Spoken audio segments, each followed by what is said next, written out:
പ്രിയനൊരാൾ. രചന മോസിന അൻസീർ. അവതരണം Shahul Marayil. Editing Faisal CM Nunjeri. Hello Khadeeja, ഞാൻ സൈറയാ. ഇതേതാ പുതിയ നമ്പര്? നീ ഇന്ന് കടയിലേക്ക് വരുന്നില്ലേ? കടയിലേക്ക് വരാൻ വേണ്ടി റെഡിയായി നിന്നപ്പോഴാണ് ഉമ്മാക്കൊരു ആക്സിഡൻ്റ് ആയി എന്ന് പറഞ്ഞ് കോള് വരുന്നത്. പഠിച്ചോനെ, എന്നിട്ട് ആ ബേജാറിൽ ഫോൺ എടുക്കാൻ വിട്ടുപോയി. ഇവിടെ വെച്ച് ഒരു ചേട്ടനോട് വാങ്ങിയ ഫോണിൽ നിന്നാണ് ഇപ്പം തന്നെ വിളിക്കുന്നേ. ഉമ്മാക്ക് ഉടനെ ഒരു ഓപ്പറേഷൻ വേണമെന്നാണ് പറയുന്നത്.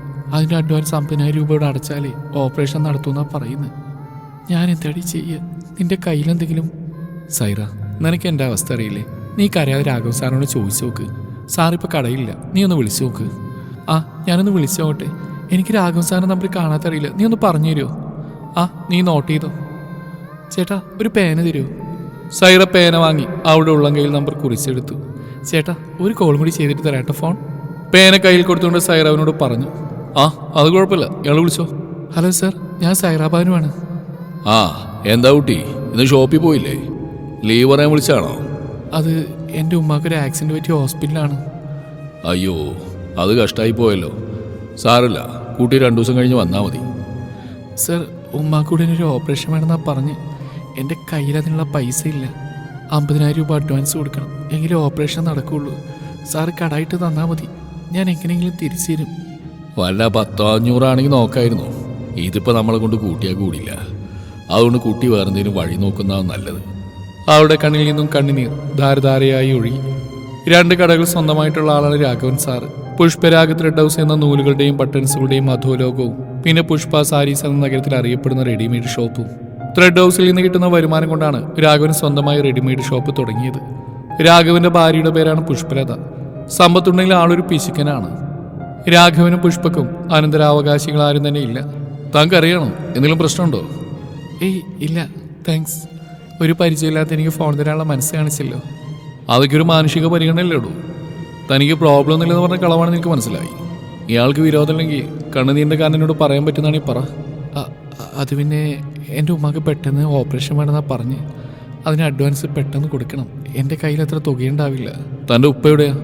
ഉപ്പ എൻ്റെ ഉമ്മാൻ്റെ വയറ്റിൽ ഞാനുള്ളപ്പോൾ തന്നെ ഞങ്ങൾ ഉപേക്ഷിച്ച് പോയതാ. ഉമ്മയും ഉപ്പയും പ്രേമിച്ച് വിളിച്ചുകൂടി കല്യാണം കഴിച്ചതാണ്. അതുകൊണ്ട് തന്നെ 2 വീട്ടിലവരെ കയറ്റിയിട്ടില്ല. അതുകൊണ്ട് ഞങ്ങൾക്ക് സഹായത്തിന് ആരുമില്ല. പൈസ കടം വാങ്ങാൻ വേണ്ടി ഞാൻ ജോലി ചെയ്യുന്ന സ്ഥാപനത്തിലെ ഓണർ വിളിച്ചപ്പോൾ അദ്ദേഹം കൈയൊഴിഞ്ഞു. സൈറ മുഖംപതി കരയാൻ തുടങ്ങി. ഏയ്, താനിങ്ങനെ കരയില്ലേ? എല്ലാവരും ശ്രദ്ധിക്കുന്നു. താൻ പേടിക്കണ്ട, തനിക്കൊണ്ട് കാശ് ഞാൻ തരാം. അത് കേട്ട് സൈറ ഒന്ന് ഞെട്ടി മെല്ലെ തല ഉയർത്തി. കരഞ്ഞു കലങ്ങിയ മിഴികൾ കൊണ്ടവൾ അവനെ നോക്കി. തന്നേക്കാൾ 5-6 വയസ്സ് മൂപ്പ് തോന്നിക്കും. ചീകിമിനിക്കിയ തലമുടി, കുഞ്ഞിക്കണ്ണ്, കട്ടിമീശ, കട്ടത്താടി. തികച്ചു അപരിചിതൻ. ഈ ആശുപത്രി വരാന്തയിൽ വെച്ച് ഇന്ന് ആദ്യമായി കണ്ടൊരാൾ. ഒരു പരിചയമില്ലാത്ത തനിക്ക് ഇത്ര വലിയ പൈസ തരാമെന്ന് പറഞ്ഞിരിക്കുന്നു. തികച്ചു അവിശ്വസനീയം. ഏയ്, താനിത് ഏത് ലോകത്താ? ഞാൻ പറഞ്ഞ സത്യം തന്നെയാ. അഡ്വാൻസ് എത്ര രൂപയാണ് കൊടുക്കേണ്ടത്? ഏയ്, അത് വേണ്ട. നിഷേധാർത്ഥത്തിൽ സൈറ തലയാട്ടി. അതെന്താ? ഒരു പരിചയമില്ലാത്ത നിങ്ങളോട് ഞാനിങ്ങനെ ഇത്രയും വലിയൊരു എമൗണ്ടൊക്കെ വാങ്ങാൻ? എടി പെണ്ണ്, ഒരു പരിചയമില്ലാത്ത തനിക്ക് കാശിരുന്ന് എനിക്കില്ലാത്ത പേടിന്തിനാണോ തനിക്ക്? എന്നാലോ വേണ്ട, ഞാൻ വേറെ എന്തെങ്കിലും വഴിയുണ്ടോ നോക്കട്ടെ. ഓക്കെ, തനിക്ക് ഇഷ്ടപ്പെട്ടില്ല, ഞാൻ നിർബന്ധിക്കുന്നില്ല. അവനവൻ്റെ കീശയിൽ നിന്നൊരു കടലാസ് എടുത്ത് അതിലവൻ്റെ മൊബൈൽ നമ്പർ കുറിച്ചിട്ടു. ഇതെൻ്റെ മൊബൈൽ നമ്പരാ, എന്താവശ്യമുണ്ടെങ്കിലും വിളിക്കാൻ മടിക്കരുത്. അവൾ ആ കടലാസ് വാങ്ങി സൂക്ഷിച്ചു. എന്നിട്ട് അവൾ നഴ്സിൻ്റെ അടുത്തേക്ക് പോയി. ഉമ്മാനെ, ഞാൻ വരുന്ന നോക്കണേ. ഞാൻ ഓപ്പറേഷനുള്ള കാശ് പോയിട്ട് പെട്ടെന്ന് വരാം. സൈറ അവളുടെ വാച്ചിൽ സമയം നോക്കി. എന്നിട്ട് ഓട്ടോ സ്റ്റാൻഡ് ലക്ഷ്യമാക്കി നടന്നു. ആദ്യം കണ്ട ഓട്ടോയിൽ സൈറ കയറി. വട്ടോളിമുക്ക്. ഓട്ടോ വട്ടോളിമുക്ക് ലക്ഷ്യമാക്കി നീങ്ങി. ഓട്ടോയിൽ നിന്നിറങ്ങി അവൾ റോഡ് ക്രോസ് ചെയ്ത് കുറച്ച് നടന്നു. അവൾ ജോലി ചെയ്യുന്ന പുഷ്പ സാരീസിന്റെ മുമ്പിലെത്തി. അവൾ ഷോപ്പിലേക്ക് കയറി. അവൾ ചുറ്റും നോക്കി. സ്റ്റാഫുകളെല്ലാം ഉച്ചയൂണ് കഴിക്കുന്ന തിരക്കിലാണ്. അവളെ കണ്ടയുടനെ ഖദീജ കൈ കഴുകി അവളുടെ അടുത്തേക്ക് വന്നു. സൈറ, ഉമ്മാക്ക് എങ്ങനെയുണ്ട്? ഓപ്പറേഷനുള്ള കാശ് കിട്ടിയോ? സാറിനോട് ചോദിച്ചിട്ട് ലീവ് വന്നില്ല, അതുകൊണ്ടാണ് എനിക്ക് ഹോസ്പിറ്റലിൽ വരാൻ പറ്റാതിരുന്നത്. നീ നേരത്തെ വിളിച്ച നമ്പറിൽ ഞാൻ വിളിച്ചിരുന്നു. എന്നിട്ട് നീ പുറത്തേക്ക് പോയെന്ന് അയാൾ പറഞ്ഞു. നീ എന്താ ഇങ്ങോട്ട് വന്നേ? അത് സാറ് പറഞ്ഞിരുന്നു ഇവിടുന്ന് പൈസ വാങ്ങിക്കാൻ. സൈറ വിക്കി പറഞ്ഞു. അതെയോ? അതെന്തായാലും നന്നായി. സാറിന് പൈസ തരാനുള്ള മനസ്സുണ്ടല്ലോ. പഠിച്ചോ, സാറിന് ബർക്കത്ത് കൊടുക്കട്ടെ. സാറിപ്പോൾ വന്നു പോയതല്ലേ ഉള്ളൂ, ഇനി വൈകുന്നേരമല്ലേ വരൂ. ആ, നിന്നോട് എടുത്തുതരാൻ വേണ്ടി എന്നോട് പറഞ്ഞ്. എന്നിട്ട് സാർ എന്നോടൊന്നും പറഞ്ഞില്ലല്ലോ. ആ, ചിലപ്പോൾ തിരക്കിനുള്ളിൽ വിട്ടുപോയതാവും. ഞാൻ എന്തായാലും എടുത്തുതരാം. ഖദീജ ക്യാഷ് ബോക്സിൽ നിന്നും 50,000 രൂപ എടുത്ത് സൈറ ബാനുവിൻ്റെ കയ്യിൽ കൊടുത്തു. അവളത് വേഗം ഹാൻഡ് ബാഗിലേക്ക് വെച്ച് ഖദീജയോട് യാത്ര പറഞ്ഞു സൈറ ഷോപ്പിൽ നിന്ന് ഇറങ്ങി. സൈറയുടെ കൈകാലുകൾ ശക്തിയായി വിറച്ചു തുടങ്ങി. ഹൃദയത്തിൻ്റെ ഇടിപ്പ് കൂടി വന്നു. കാലുകൾ മുന്നോട്ട് ചലിക്കാത്ത പോലെ അവൾക്ക് അനുഭവപ്പെട്ടു. പടച്ചോനെ, ജീവിതത്തിൽ ആദ്യമായിട്ടാണ് ഒരു കളവ് കാണിക്കുന്നത്. എൻ്റെ മുമ്പിൽ വേറെ വഴിയൊന്നും തന്നെ ഇല്ല. എനിക്ക് ഈ ലോകത്ത് സ്വന്തം എന്ന് പറയാൻ ഉമ്മ മാത്രമേ ഉള്ളൂ. ആ ഉമ്മാനെ എനിക്ക് രക്ഷിക്കണം. സൈറ ആത്മകഥം പറഞ്ഞു. റോഡ് ക്രോസ് ചെയ്യാൻ വേണ്ടി സൈറ ഇരുവശവും നോക്കി. പെട്ടെന്ന് അവിടെ ഹാൻഡ് ബാഗും കൈക്കിലാക്കി ഒരാൾ കടന്നു കളഞ്ഞു. അവൾ അലറി വിളിച്ചു. ആളുകൾ ചുറ്റും കൂടി. എന്താ കുട്ടി പറ്റിയത്? അവൾക്കൊന്നും പറയാൻ കഴിഞ്ഞില്ല. തൻ്റേതല്ലാത്ത മുതൽ കളവ് പോയെന്ന് ഞാൻ ഇവരോടൊക്കെ ഇങ്ങനെ പറയും. പോലീസ് വന്നാൽ ആദ്യം അറസ്റ്റ് ചെയ്യുന്ന എന്നെയാവും. എന്താ കുട്ടിയൊന്നും മിണ്ടാത്തേ? ഒന്നുമില്ല. ഓരോ മാരണങ്ങൾ ഇറങ്ങിക്കോളും, മനുഷ്യരെ വെറുതെ ബുദ്ധിമുട്ടിക്കാൻ. ആളുകൾ ഓരോന്ന് പിറുവിരുത്തുകൊണ്ട് നടന്നു നീങ്ങി. അവളുടെ കണ്ണിൽ ഇരുട്ട് കയറുന്ന പോലെ അവൾക്ക് തോന്നി. ഞാനിനി എന്ത് ചെയ്യും? എൻ്റെ ഉമ്മ എത്ര ബുദ്ധിമുട്ട് വന്നാലും അന്യരുടെ മുതൽ ആഗ്രഹിക്കരുതെന്ന് പറഞ്ഞു വളർത്തി എൻ്റെ ഉമ്മാൻ്റെ വാക്ക് കേൾക്കാത്ത എനിക്ക് കിട്ടിയ ശിക്ഷയാവും ഇത്. കട്ട മുതൽ ചുട്ടുപോകുമെന്ന് പറയുന്നത് ശരിയാ. പടച്ചോനെ, ഈ പാപി ഇനി എന്ത് ചെയ്യും? പെട്ടെന്ന് സൈറക്ക് ആശുപത്രിയിൽ വെച്ച് തനിക്ക് സഹായം വെച്ച് കിട്ടിയ ആ ചെറുപ്പക്കാരന് ഓർമ്മ വന്നു. ആ 24 വയസ്സിൻ്റെ ഇടയിൽ ഒരുപാട് കഷ്ടപ്പെട്ടിട്ടുണ്ട്. അപ്പോഴേക്ക് ഒരുപാട് ആളുകൾ സഹായ വാഗ്ദാനവുമായി വരാറുണ്ട്. പക്ഷെ അവരുടെയൊക്കെ കണ്ണുകളിൽ കാമം മാത്രമായിരുന്നു. അതുകൊണ്ട് തന്നെ ഒന്നും സ്വീകരിക്കാറില്ല. ആ ചെറുപ്പക്കാരൻ്റെ കണ്ണിൽ അങ്ങനെയൊന്നും എനിക്ക് തോന്നിയില്ല. എന്നിട്ടും ആ വാഗ്ദാനം ഞാൻ നിരസിക്കരുതായിരുന്നു. ഒരുപക്ഷെ അത് സ്വീകരിച്ചിരുന്നെങ്കിൽ എനിക്കിപ്പോൾ ഇത്ര വലിയ തെറ്റ് ചെയ്യേണ്ടി വരില്ലായിരുന്നു. അവൾ സ്വയം പറഞ്ഞ് ശബ്ദമില്ലാതെ പൊട്ടിക്കരഞ്ഞു. സൈറ വീട്ടിലെത്തി. മുറുകി പിടിച്ച ആ കടലാസ് കൊണ്ട് അവൾ നിവർത്തി അവൻ്റെ നമ്പറിലേക്ക് വിളിച്ചു. ഹലോ, ഞാനിന്ന് നിങ്ങൾ ഹോസ്പിറ്റലിൽ വെച്ച് നമ്പർ തന്ന ആളാണ്. ആ, മനസ്സിലായി. താൻ എവിടെയാണോ ഉമ്മാനെ തനിച്ചാക്കി പോയത്? എനിക്ക് ആ പൈസ റെഡിയാക്കാൻ പറ്റിയില്ല. അതൊന്നും ഓർത്താൻ പേടിക്കണ്ട. ഉമ്മാൻ്റെ ഓപ്പറേഷൻ സ്റ്റാർട്ട് ചെയ്തു. ഇനിയും വലിയ പ്രോബ്ലം ആണെന്ന് പറഞ്ഞപ്പോൾ സോറി, തൻ്റെ സമ്മതമില്ലാതെ ആ കാശ് ഞാൻ അടച്ചു. ഒരുപാട് നന്ദി. നിറഞ്ഞ മിഴികളോടെ സൈറ പറഞ്ഞു. താൻ വേഗം ഇവിടേക്ക് വാ, ബാക്കി വന്നിട്ട് സംസാരിക്കാം. സൈറ വേഗം ആശുപത്രിയിലെത്തി. സൈറയുടെ ഉമ്മയുടെ ഓപ്പറേഷൻ നടന്നു. ഉമ്മ ചെറിയ മയക്കത്തിലാണ്. സൈറ അവനെ തേടി ആശുപത്രി വരാന്തയിലൂടെ നടന്നു. ഏയ്, താൻ എന്നെയാണോ അന്വേഷിക്കുന്നത്? അതെ, താങ്ക്സ്. എൻ്റെ ഉമ്മാൻ്റെ ഓപ്പറേഷൻ കഴിഞ്ഞു. ഉമ്മ ഓക്കെയാണ്. നേരത്തെ സ്വയം പരിചയപ്പെടുത്താൻ മറന്നു. ഞാൻ സൈറ ബാനു. ഞാൻ ഗിരീഷ്, ഓട്ടോ ഡ്രൈവറാ. അമ്മ ബാത്റൂമിലൊന്ന് വീണു. കൈകുത്തി വീണുകൊണ്ട് കയ്യിൽ ചെറിയൊരു ചതവ്. വേറെ കുഴപ്പമൊന്നുമില്ല. പിന്നെ ഇവിടെ എത്തിയ 2 ദിവസം കഴിയാതെ അവർ വിടില്ലല്ലോ. ഉമ്മ ഓക്കെയാണ് തന്നെ മൊത്തം തടവും. ഒരു ടെൻഷൻ? ഏയ്, ഒന്നുമില്ല. നിങ്ങളുടെ പൈസ ഞാൻ വേഗം തരാം കേട്ടോ. അതിന് ഞാൻ ചോദിച്ചില്ലല്ലോ. അതോർത്താണ് ടെൻഷൻ ആവണ്ട.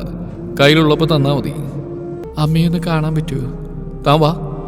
സൈറ ഗിരീഷിൻ്റെ കൂടെ നടന്നു. അമ്മേ, ഇതാണ് ഞാൻ പറഞ്ഞ കുട്ടി. ആ, മോളുടെ പേരെന്താ? സൈറ ബാനു.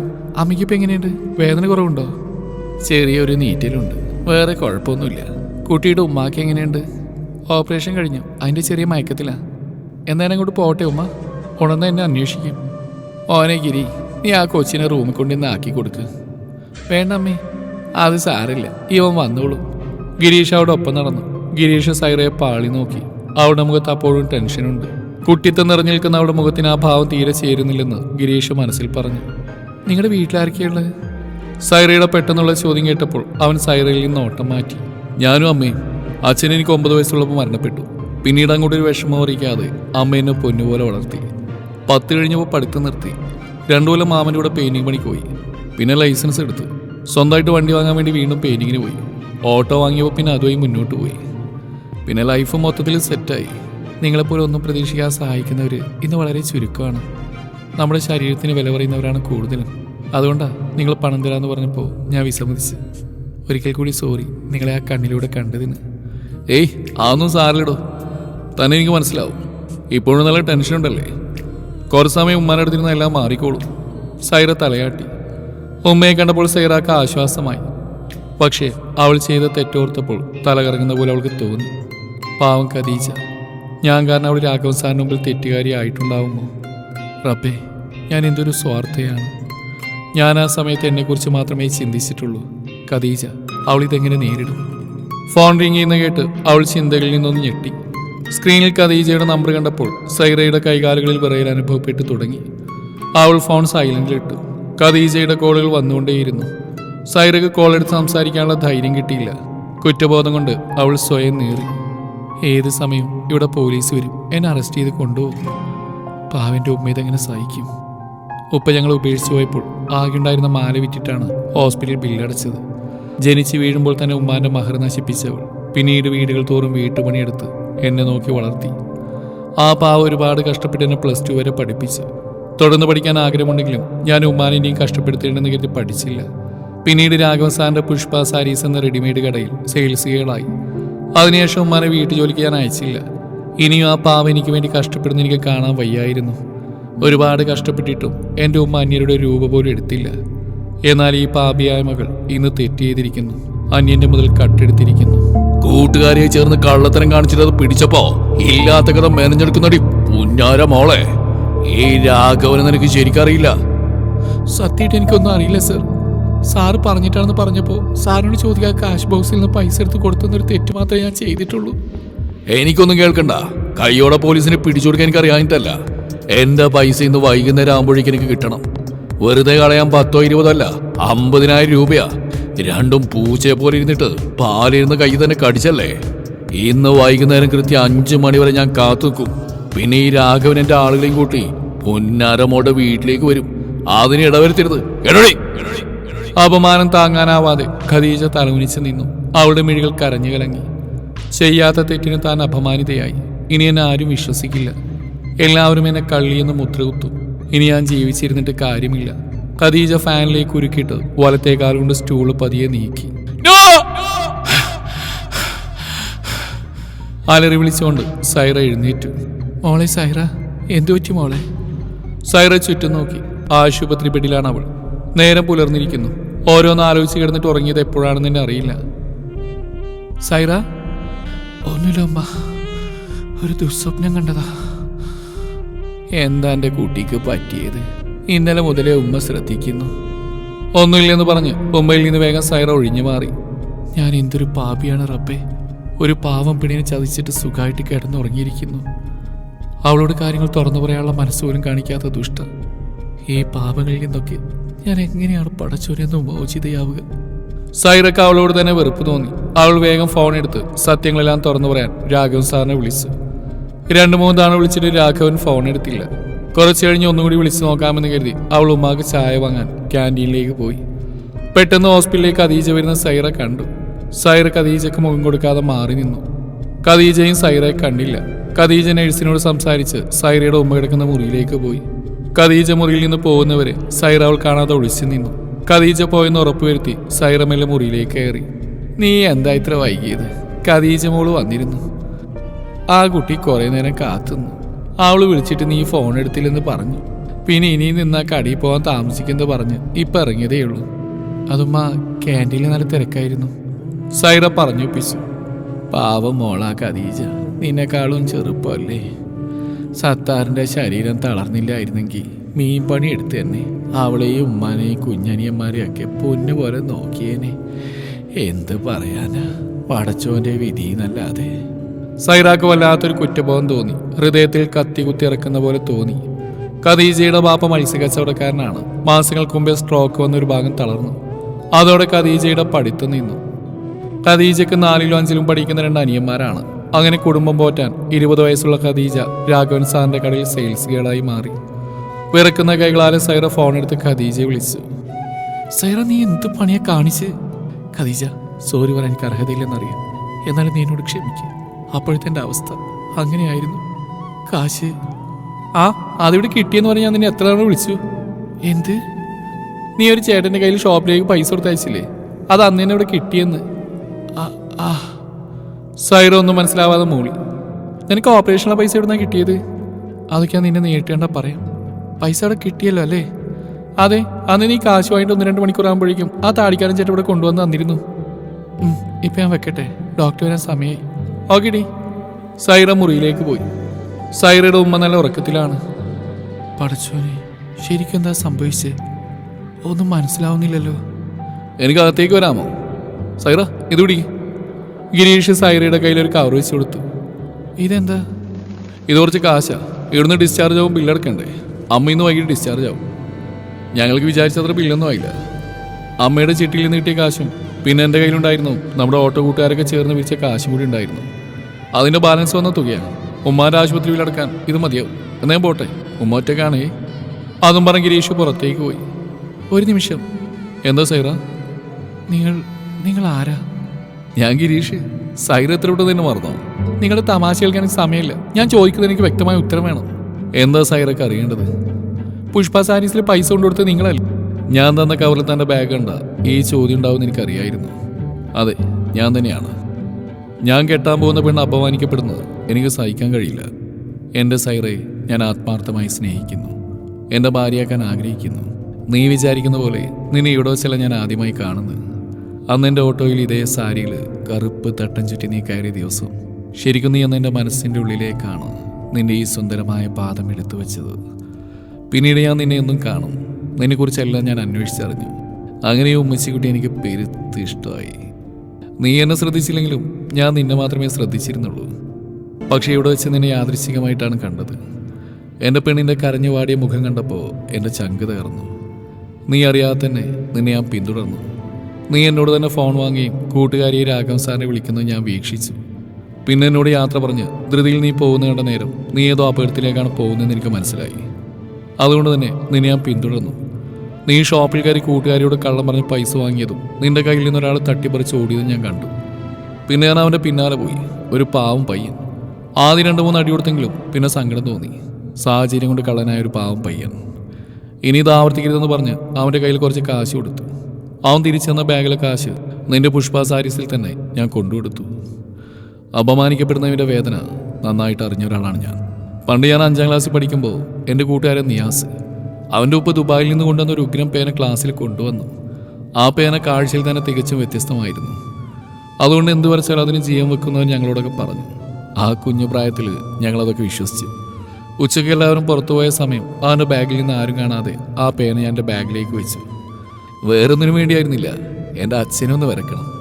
എൻ്റെ 9ാം വയസ്സിൽ മരിച്ചുപോയ അച്ഛനെ ജീവനോടെ ഒന്ന് കാണണം, സംസാരിക്കണം, എന്നിട്ട് പേന അവനെ തിരിച്ചു കൊടുക്കണം. അതൊക്കെയായിരുന്നു എൻ്റെ കുഞ്ഞു മനസ്സിൽ. പക്ഷേ സ്കൂൾ വിടുന്നതിന് മുമ്പ് അവൻ്റെ പേന കാണാതെ പോയത് ക്ലാസ്സിൽ പാട്ടായി. ടീച്ചർ വന്ന് ഓരോരുത്തരുടെ ബാഗിൽ പരിശോധിച്ചു. എൻ്റെ ബാഗിൽ നിന്ന് പേന കിട്ടി. ടീച്ചർ പൊതിരെ തള്ളി. അതിനേക്കാൾ എനിക്ക് വേദനിച്ച് പിറ്റേന്ന് സ്കൂളിലേക്ക് പോയപ്പോൾ കള്ളൻ കള്ളൻ എന്ന് പറഞ്ഞ് കുട്ടികൾ കളിയാക്കിയപ്പോഴാണ്. ഞാൻ ഏറെ സ്നേഹിക്കുന്ന നിനക്ക് ആ അവസ്ഥ വരുമെന്ന് കണ്ടപ്പോഴാണ് ആ പയ്യൻ്റെ പുറകെ ഞാൻ പോയത്. സൈറയുടെ കണ്ണുകൾ നിറഞ്ഞൊഴുകി. നിന്നോട് ഇന്നലെ തന്നെയല്ല ഞാൻ പറയണമെന്ന് കരുതിയതാ. പിന്നെ കരുതി അന്യരുടെ മുതലെടുത്താനുള്ള ബുദ്ധിമുട്ടും ടെൻഷനും നീയൊന്ന് അറിയട്ടെ എന്ന്. ഇനി എത്ര ബുദ്ധിമുട്ട് വന്നാലും എനിക്കൊരിക്കലും അങ്ങനെ ചിന്ത പോലും വരില്ല. അതെ, അതിനുവേണ്ടി തന്നെയാണ് ഇന്നലെ ഞാനൊന്നും പറയാതിരുന്നത്. ഒരു നേരത്തെ ദൂഷിച്ച ചിന്ത കൊണ്ട് തോന്നുന്ന കാര്യം ഒരിക്കലും കരകയറാൻ പറ്റാത്തോടത്തേക്ക് നമ്മളെ കൊണ്ട് എത്തിക്കും. താങ്ക്സ് പറഞ്ഞു നിങ്ങൾ ചെയ്തെന്ന ഉപകാരത്തെ ചെറുതാക്കിയതല്ല. ഞാൻ എന്ത് തന്നാലും നിങ്ങൾ ചെയ്തെന്ന ഉപകാരത്തിന് പകരാവില്ല. സൈറ കരഞ്ഞുകൊണ്ട് പറഞ്ഞു. കരയില്ലേ പെണ്ണേ, നീ കരയുന്ന എനിക്ക് സഹിക്കാൻ പറ്റൂല. സൈറയുടെ കണ്ണുനീർ തുടക്കാനായി ഗിരീഷ് അവൻ്റെ കൈ ഉയർത്തി. പിന്നീടെന്തോ ചിന്തിച്ച പോലെ അവൻ്റെ കൈ പിൻവലിച്ചു.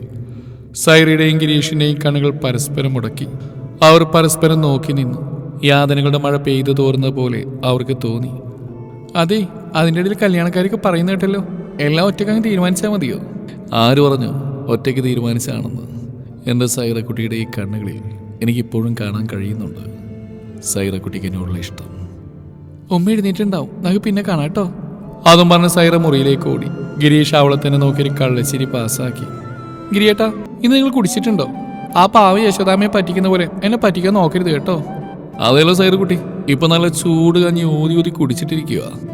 അയ്യേ ചളി, എവിടെ നിന്ന് കിട്ടുന്ന ഈ കട്ട ചളിയൊക്കെ? പിന്നെ ഊതി ഊതി കുടിക്കാൻ നിങ്ങളെന്താ ഗുപ്തനാണോ? എന്ത് ചെയ്യാനാ പെണ്ണെ, നല്ല ഉഗ്രം തമാശയൊക്കെ പറഞ്ഞുകൊണ്ടിരിക്കുന്ന ആളായിരുന്നു ഞാൻ. ഇപ്പൊ വേറെ ചില ആൾക്കാരുടെ കൂടെ കൂടിയ പിന്നെ വായിൽ ചളി മാത്രമേ വരുന്നുള്ളൂ. എന്ത് ചെയ്യാനാ? ആ സൈറക്കുട്ടി എന്തൊന്നും മിണ്ടാത്തെ? അപ്പോഴേക്കും പിണങ്ങിയോ? എന്നാ ഞാനൊരു സത്യം പറയട്ടെ, ഞാൻ ജനിച്ച മുതൽ ചളി മാത്രമേ പറയാറുള്ളൂ. സൈറ അറിയാതെ ചിരിച്ചു പോയി. സൈറയും ഗിരീഷും തമ്മിൽ സംസാരിക്കാൻ തുടങ്ങിയിട്ട് മാസങ്ങൾ കഴിഞ്ഞിരിക്കുന്നു. ഇന്ന് അവർക്ക് പരസ്പരം എല്ലാം അറിയാം, അത്രമേൽ അടുത്തിരിക്കുന്നു. ഗിരിയേട്ടാ. എന്താ മോളെ? ഗിരിയേട്ട, എനിക്ക് കുടിക്കരുത് കേട്ടോ, എനിക്കത് ഇഷ്ടമല്ല. എൻ്റെ ഉമ്മ പറഞ്ഞിട്ടുണ്ട്. എൻ്റെ ഉപ്പ കുടിക്കാൻ തുടങ്ങിയത് മുതലാണ് ഉമ്മാനോട് കൂടുതൽ അനിഷ്ടം കാണിച്ച് എൻ്റെ ഉമ്മാനെ ഉപേക്ഷിച്ച് പോയതെന്നും. ഇല്ലടി പെണ്ണേ, നീ വിചാരിക്കുന്ന പോലെ ഞാൻ വലിയ കുടിയനൊന്നുമല്ല, വല്ലപ്പോഴും മാത്രം. ഇപ്പം അത് നിർത്തി. സൈറ, നിന്റെ മനസ്സിൽ എനിക്കുള്ള സ്ഥാനം എന്താ? അത് എനിക്ക് ഏറ്റവും പ്രിയപ്പെട്ട ആൾ. സൈറ, ഞാനൊരു കാര്യം പറയട്ടെ. ഞാൻ നിന്നെ എൻ്റെ ഭാര്യയാക്കാൻ ആഗ്രഹിക്കുന്നു. നീ ഇല്ലാതെ എനിക്ക് പറ്റില്ലടി പെണ്ണേ.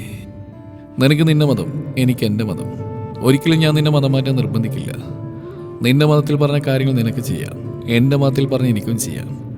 അതൊന്നും എതിർക്കാൻ നമുക്കിടയിൽ ആരും ഉണ്ടാവില്ല. കല്യാണം അമ്പലത്തിലും വേണ്ട, നിക്കാഹ് പള്ളിയിലും വേണ്ട. നമുക്ക് നിയമപരമായിട്ട് കല്യാണം രജിസ്റ്റർ ചെയ്യാം. നിനക്ക് സമ്മതമാണോ? ഞാനിതുവരെ കല്യാണത്തെക്കുറിച്ചൊന്നും ചിന്തിച്ചിട്ടേ ഇല്ല. എനിക്ക് കുറച്ചുകൂടി സമയം തരണം. ഈ വാടക വീട്ടിൽ നിന്ന് മാറി സ്വന്തമായിട്ടൊരു കൊച്ചു വീട് വേണം. എൻ്റെ ഒരുപാട് നാളത്തെ സ്വപ്നമാണ്.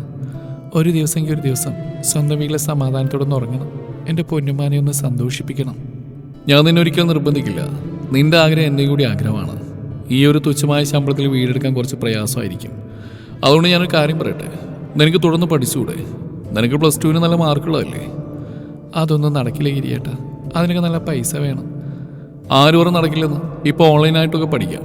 അതുകൊണ്ട് നിന്റെ ജോലി മുന്നോട്ട് കൊണ്ടുപോകാം. പിന്നെ പഠിക്കാനുള്ള ചിലവൊക്കെ ഞാൻ നോക്കിക്കോളാം.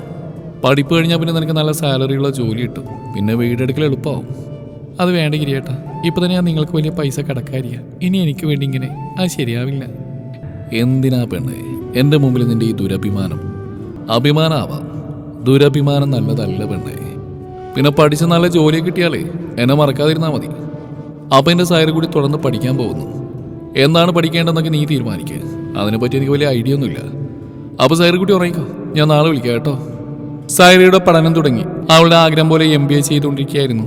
അവളും ഉമ്മയും മാത്രമായിരുന്ന അവളുടെ കൊച്ചു ജീവിതത്തിൽ കിട്ടുന്ന ശമ്പളത്തിൽ പാതി ഭാഗവും വാടക കൊടുത്ത് ബാക്കി വരും തുച്ഛമായ തുക വീട്ടു ചെലവിനെടുക്കും. ഗിരീഷിന്റെ സഹായം കൊണ്ട് മാത്രമാണ് പഠിത്തം നടക്കുന്നത്.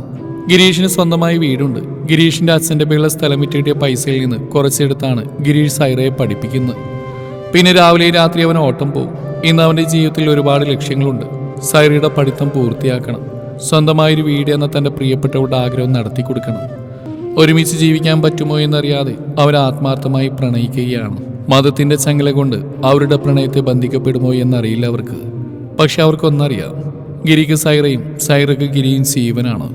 ഋതുക്കൾ മാറി മാറി വന്നു. വേർപിരിയാൻ പറ്റാത്ത വിധത്തിൽ സൈറയും ഗിരീഷ് അടുത്തുകൊണ്ടേയിരുന്നു. സൈറ ഗിരീഷിന്റെ ഓട്ടോയിലാണ് മിക്ക ദിവസങ്ങളിൽ ഷോപ്പിൽ നിന്ന് മടങ്ങി വരാറുള്ളത്. ഗിരീഷിന് ഓട്ടോ ഉള്ളപ്പോൾ അവൻ പരിചയമുള്ള വേറെ ഓട്ടോ ഏൽപ്പിച്ചു കൊടുക്കും. ഓൺലൈനായിട്ട് പഠിക്കുന്നതുകൊണ്ട് എക്സാം സെന്റർ കുറച്ച് ദൂരെയായിരുന്നു. ആ ദിവസങ്ങളിൽ സൈറയുടെ കൂടെ ഗിരീഷും കൂടെ പോകും. സൈറ കടയിൽ നിന്ന് ഒരാഴ്ച ലീവ് എടുത്തിട്ടാണ് എക്സാമിന് പോയിരുന്നത്. എക്സാം കഴിഞ്ഞ് തിരിച്ച് വീട്ടിലേക്ക് ഗിരീഷിന്റെ ഓട്ടോയിൽ പോകുന്ന സൈറയെ തന്റെ ഓട്ടോയുടെ സൈഡ് കണ്ണാടിയിലൂടെ ഗിരീഷ് പാളി നോക്കി. സൈറ, എന്താ ഗിരിയേട്ടാ? എന്നും നിന്നെ ഇങ്ങനെ നോക്കിയിരിക്കാൻ തോന്നുക? ഇങ്ങനെ നോക്കിയാലേ എന്നും നോക്കിയിരിക്കാൻ നമ്മൾ ജീവനോട് കാണില്ല. വല്ല പാണ്ടിലോർക്കും ചെന്ന് ഇടിക്കലായിരിക്കും. മോൻ നേരെ നോക്കി വണ്ടി ഓടിക്കേ. ആ റൊമാൻസ് കളഞ്ഞു. ഈ പെണ്ണോട്ട് റൊമാൻറ്റിക് അല്ല. എന്തിന് നിന്നോട് ഇത് പറഞ്ഞ എന്നെ പറഞ്ഞാൽ മതിയല്ലോ. സൈറയ്ക്ക് ചിരി സഹിക്കാൻ കഴിഞ്ഞില്ല. നമ്മുടെ കല്യാണം കഴിഞ്ഞിട്ടേ നിനക്ക് ഈ ഗിരിയേട്ടൻ കുറച്ച് റൊമാൻസ് പഠിപ്പിച്ച് തരുന്നുണ്ട്. അതൊക്കെ പോട്ടെ, ഇന്നത്തെ എക്സാം എങ്ങനെ ഉണ്ടായിരുന്നു? ഇന്ന് ലാസ്റ്റ് എക്സാം അല്ലേ? അത് ഗിരിയേട്ടാ, എക്സാം അടിപൊളിയായിരുന്നു. സൈറ കുട്ടിയുടെ റിസൾട്ട് വന്നിട്ട് വേണം എനിക്കൊന്ന് ആഘോഷിക്കാൻ. എല്ലാം നല്ല രീതിയിൽ നടന്നാൽ മതിയായിരുന്നു. അതൊക്കെ നടക്കും പെണ്ണേ. റിസൾട്ട് വരുന്നത് എൻ്റെ വക സൈറ കുട്ടിക്ക് ഒരു സമ്മാനമുണ്ട്. സമ്മാനമൊന്നും വേണ്ട, എന്നെ ഇതുപോലെ ഒന്ന് ചേർത്ത് നിർത്തിയാൽ മതി. എൻ്റെ മരണം വരെ ഞാൻ നിന്റെ കൂടെ തന്നെ ഉണ്ടാവും പെണ്ണേ. പുഷ്പ സാരീസിന് മുമ്പിൽ വലിയൊരു ആൾക്കൂട്ടം. കടയോട് ചേർന്ന് പോലീസ് വാഹനം നിർത്തിയിട്ടുണ്ട്. സൈറയുടെ കടയിന് മുമ്പിൽ ആൾക്കൂട്ടം കണ്ട് ഗിരീഷ് ഓട്ടോ അങ്ങോട്ട് അടുപ്പിച്ചു. വനിതാ പോലീസ് വിലങ്ങണയിച്ച് തന്റെ പ്രിയപ്പെട്ട സൈറയെ കൊണ്ടുവരുന്ന കണ്ട് ഗിരീഷ് ഞെട്ടി. സൈറയുടെ കണ്ണുകൾ കറങ്ങിയിരുന്നു. തലകുനിച്ചവൾ വനിതാ പോലീസിന്റെ കൂടെ ജീപ്പിലേക്ക് കയറി. ഗിരീഷ് തന്റെ പ്രിയപ്പെട്ടവളെ വേദനയോടെ ഉറ്റുനോക്കി. പോലീസ് ജീപ്പ് അവന്റെ മുന്നിലൂടെ ചീറിപ്പാഞ്ഞു. അകത്തേക്ക് കയറാൻ പറഞ്ഞു. അവർ SIയുടെ മുറിയിലേക്ക് കയറി. ഹായ് വിനോദ്, താൻ എറണാകുളത്തല്ലായിരുന്നോ? ഹായ് ബ്രോ, ഇങ്ങോട്ട് ട്രാൻസ്ഫർ ആയിട്ട് ഒരാഴ്ച ആയിട്ടേ ഉള്ളൂ. താനിരിക്കടോ. അഡ്വക്കേറ്റ് ശ്യാംജിത്ത് വെറുതെ ഒന്നും ഈ വഴി വരില്ലല്ലോ. എന്താണോ കേസ്? ഇത് ഗിരീഷ്, എൻ്റെ അമ്മാവൻ്റെ മകനാണ്. ഗിരീഷിന് വേണ്ടപ്പെട്ട കുട്ടിയും കൊണ്ട് കൊണ്ടുവന്നിട്ടുണ്ട്. One miss Saira Banu. എൻ്റെ കക്ഷി നിരപരാധിയാണ്. ഇത് മനഃപൂർവ്വം കെട്ടിച്ചമച്ചാണ്. ആ പുഷ്പ സാരീസിലെ സെയിൽസ് ഗേളല്ലേ? ആ കുട്ടി നിരപരാധിയാണെന്ന് ചോദ്യം ചെയ്തപ്പോൾ മനസ്സിലായതാണ്. ആ ഷോപ്പുടമ മിസ്റ്റർ രാഘവനാണ് പരാതി എന്ന്. ഷോപ്പിൽ നിന്ന് 20,000 രൂപ കളവ് പോയെന്നും സൈറ ബാനുവിനാണ് സംശയം എന്ന് പറഞ്ഞു. അതുപ്രകാരം ചോദ്യം ചെയ്യാൻ വേണ്ടി കൊണ്ടുവരാനാണ് ഞാൻ പറഞ്ഞു. പക്ഷെ നമ്മുടെ പോലീസുകാരുടെ കൂട്ടത്തിൽ രാഘവൻ സാറിനോട് കിമ്പളം വാങ്ങുന്ന കുറച്ച് പേരുണ്ട്. അവരയാളോട് കാണിച്ച കൂറിന്റെ ഭാഗ ഈ വേലങ്ങണിക്കൽ നാടകം. ഇവിടെ വന്നപ്പോൾ തന്നെ ഞാൻ എല്ലാത്തിനും കണക്കിന് കൊടുത്തിട്ടുണ്ട്. തൊണ്ണി മുതലൊന്നും കിട്ടാത്തതുകൊണ്ടും വേറെ സാക്ഷികളും തെളിവുകളൊന്നും ഇല്ലാത്തതുകൊണ്ടും ഇത് കേസെടുക്കാനുള്ള വകുപ്പൊന്നുമില്ല. വേറെ ഫോർമാലിറ്റീസ് ഒന്നും ഇല്ലെങ്കിൽ എൻ്റെ കക്ഷി വിട്ടെന്നൂടെ? Yes, of course. SI Vinod ബെല്ലിൽ വരലാമർത്തി. സൈറബാനെ കൊണ്ടുവരൂ. എപ്പോഴും ഞാൻ സ്റ്റേഷനിൽ ഹാജരാണോ? SIയുടെ വാക്കേട്ട് സൈറ തലയാട്ടി. Thank you Vinod. നന്ദി പറഞ്ഞെന്നെ ചെറുതാക്കലേ ഇപ്പോൾ. സൈറയും ഗിരീഷും ശ്യാംജിത്തും സ്റ്റേഷനിൽ നിന്ന് ഇറങ്ങി. ഗിരീഷ് ശ്യാംജിത്തിനെ കെട്ടിപ്പിടിച്ചു. താങ്ക്സ് ടാ, ഈ ഉപകാരം ഞാൻ ഒരിക്കലും മറക്കില്ല. നീ എന്നോട് വെറുതെ സെൻറ്റ് അടിച്ചിക്കാതെ നിന്റെ പെണ്ണിനെയും കൂടി വേഗം വീട്ടിലേക്ക് പോകാൻ നോക്ക്. എനിക്ക് കുറച്ച് തിരക്കുണ്ട്.